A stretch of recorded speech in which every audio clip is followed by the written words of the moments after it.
9 বছরের বালক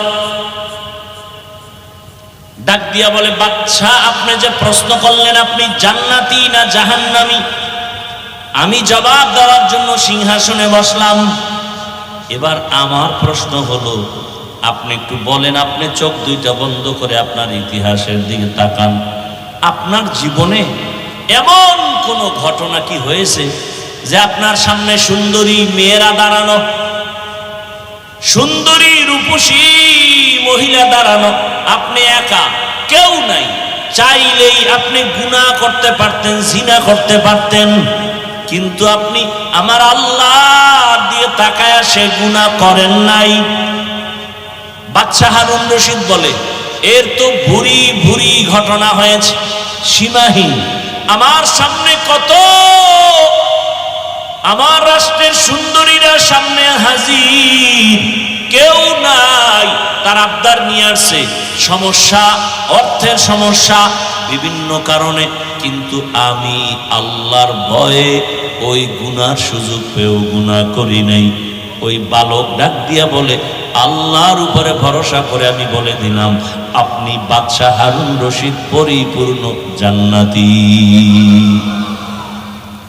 সব আলেমের মাথা গরম, আমরা সবাই ব্যর্থ। এই 9 বছরের বালককে জবাব দিল। সব আলেম চিল্লায় বলে, বলো তোমার হাতে কি দলিল আছে? বলে, আমি মন গড়া বলি নাই, আল্লাহর কোরআনের আয়াত দিয়া দলিল দিচ্ছি, শুনে নেন।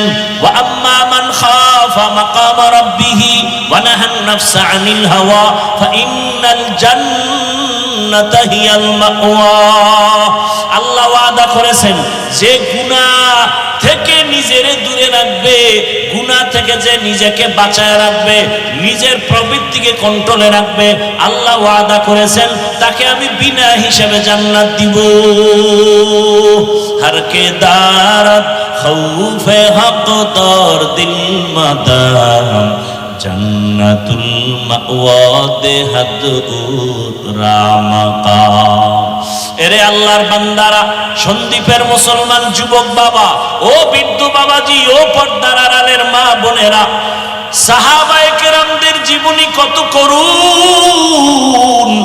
তারা ইচ্ছা করে গুনাহ করেন না, বরং তারা এত নেক আমল করেছেন, আল্লাহ খুশি হইয়া তাদেরকে জান্নাতের সুসংবাদ দান করেছেন। এরপরেও তারা কি পরিমাণ জীবন কান্নায় কাটায় দিলেন। রহমতের নবী আমার রাতের বেলা ঈশান নামাজের পরে ঘুমিয়ে গেলেন।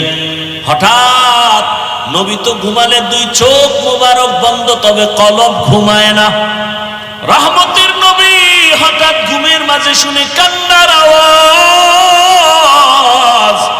মায়ার নবীর ঘুম ভেঙে গেল। সজাগ হইয়া নবী ঘর থেকে বের হয়েছেন। মাথার কিনারায় মসজিদে নববী। রহমতের নবী বের হইয়া তাকাইতেছেন এই রাতের বেলা, কে আমার মসজিদে এই গভীর রাতে কান্নার আওয়াজ। রহমতের নবী দরওয়াজা দিয়া তাকায় দেখেন একজন বান্দা নামাজে গভীর রাতে কান্না করে, নামাজে কান্না দাঁড়ায় দাঁড়ায়। নবী ভালো করে তাকায় দেখলেন সাধারণ কোনো ব্যক্তি না, জান্নাতি 10 জন সাহাবাদের মধ্যে প্রথম আমার কলিজার আবু বকর নামাজে দাঁড়ায় দাঁড়ায় কান্না করতেছেন। নবী অপেক্ষা। আবু বকর নামাজ শেষ করে হঠাৎ বের হয়ে তাকায় দেখে রহমতের নবী দাঁড়ানো। মায়ার নবী বললেন, আবু বকর বলেন, ইয়া রাসূলুল্লাহ, আমি গোপনে নামাজে দাঁড়াইলাম, আপনি এখানে কেন?